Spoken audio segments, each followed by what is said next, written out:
Hello everyone, I am Dr. Rashmi, obstetrician and gynecologist, infertility specialist, Manasa Clinic, Panapati. ఇవాళ నేను రెగ్యులర్గా నా clinic వచ్చేసి మేజర్గా కొన్ని డౌట్స్ అడుగుతుంటారు కదా.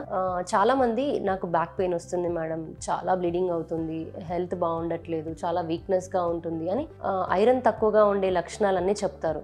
సో అప్పుడు మాకు హిస్టరీలోనే అర్థమైపోతుంది చాలా లో ఐరన్ ఉంది, హెచ్పి హిమోగ్లోబిన్ అనేది చాలా తక్కువగా ఉంది పేషెంట్కి అని అర్థమైపోతుంది. అండ్ ఎగ్జామినేషన్లో ఇంకా చాలా బాగా అర్థమవుతుంది, టంగ్ చూడడం కానీ ఐలో కంజక్టివా చూడడం. సో దానివల్ల ఐరన్ తక్కువ ఉంది ఈ అమ్మాయికి అనేది మాకు ముందుగానే అర్థమైపోతుంది. బట్ స్టిల్ ఎంత తక్కువ ఉంది అనేది కూడా తెలియాలి కదా. సో అందుకని మేము టెస్ట్ చేస్తాం. సివిపి కంప్లీట్ బ్లడ్ పిక్చర్ అనే టెస్ట్ చేస్తే చాలా మందికి చాలా తక్కువ ఉంటుంది, అంటే 5, 6, 7 అలా కూడా చూసాము. సో 7 grams హిమోగ్లోబిన్ ఉండి ఐరన్ తక్కువగా ఉండి మెడిసిన్స్ కానీ ఇంజెక్షన్స్ కానీ రాస్తే మేడం నేను డైట్తో కవర్ చేసుకుంటా మేడం అని చెప్తారు. సో వాళ్ళందరి కోసమే ఈరోజు నేను ఇది చెప్పాలనుకుంటున్నాను.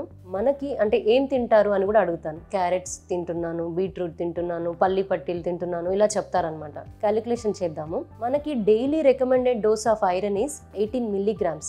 అంటే ఫీమేల్కి రిప్రొడక్టివ్ ఏజ్ గ్రూప్లో పీరియడ్స్ వచ్చే టైంలో బ్లడ్ లాస్ అవుతుంటుంది కాబట్టి 18 milligrams రిప్రొడక్టివ్ ఏజ్ గ్రూప్లో ఐరన్ అనేది అవసరం. ఆఫ్టర్ పీరియడ్స్ 40-45 రాగానే వాళ్ళకి 10 to 13 milligrams సరిపోతుంది.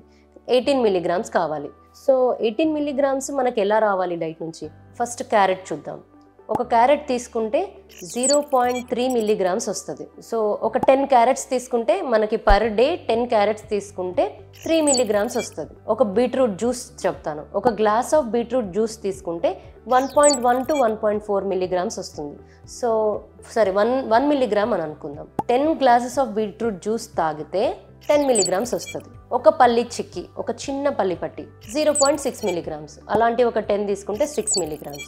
సో 10 క్యారెట్లు, 10 glasses ఆఫ్ బీట్రూట్ జ్యూసెస్, 10 పల్లి పట్టీలు పర్ డే ఒక్క రోజుకి తింటే 18 milligrams ఐరన్ రాదు. ఎందుకంటే మనం తీసుకునే ఫుడ్ మొత్తం డైజెస్ట్ కాదు, ఓన్లీ 30% మాత్రమే అబ్జార్బ్ అయిపోయి మిగిలినదంతా వేస్ట్ మెటీరియల్ లాగా బయటికి వెళ్ళిపోతుంది. సో హిమోగ్లోబిన్ ఎలా ఇంప్రూవ్ అవుతుంది డైట్తో? అంటే ఎప్పుడో ఒకసారి గుర్తొచ్చినప్పుడు ఒక బీట్రూట్ జ్యూస్ గ్లాసు, ఎప్పుడో ఒకసారి ఒక క్యారెట్ తింటే డైట్తో కవర్ అయిపోతుందా? కాదు. అనీమియా అనేది లాంగ్ స్టాండింగ్గా ఉంటే, అంటే ఐరన్ తక్కువ ఉండడం అనేది లాంగ్ స్టాండింగ్గా ఉంటే మన బాడీ దానికి అలవాటు అయిపోయి హైపర్ డైనమిక్ సర్క్యులేషన్ డెవలప్ అయిపోయి హార్ట్ పైన లోడ్ పడుతుంది. సో బ్లడ్లో ఐరన్ తక్కువ ఉంటే చాలా త్వరగా కరెక్ట్ చేసుకోవాలి. సో 6 grams 7 grams హిమోగ్లోబిన్తో వచ్చినప్పుడు టాబ్లెట్స్ వాడాలి అని డాక్టర్స్ చెప్పినప్పుడు వాడాలి, టాబ్లెట్స్తో కవర్ చేసుకోవాలి. ఇంజెక్షన్స్ అవసరము, బ్లడ్ ట్రాన్స్ఫ్యూషన్స్ అవసరం అని చెప్పినప్పుడు చేసుకోవాలి. అవన్నీ చేసుకొని 10 to 11 grams నార్మల్ వాల్యూ ఫీమేల్కి. సో 10 to 11 grams వచ్చిన తర్వాత నువ్వు చెప్తున్న డైట్తో మెయింటైన్ చేసుకో. ఐరన్ కోసం నువ్వు క్యారెట్ తిను, బీట్రూట్ తాగు, బీట్రూట్ జ్యూస్ తాగు, పల్లి పెట్టిలు నీకు నచ్చినవి చెయ్యి, కానీ డైట్తో మనం మెయింటైన్ చేసుకోవచ్చు ఐరన్ని. అంతేకాని నాకు బాగా తగ్గిపోయింది దాన్ని నేను కవర్ చేసుకుంటా డైట్తో అంటే కాదు.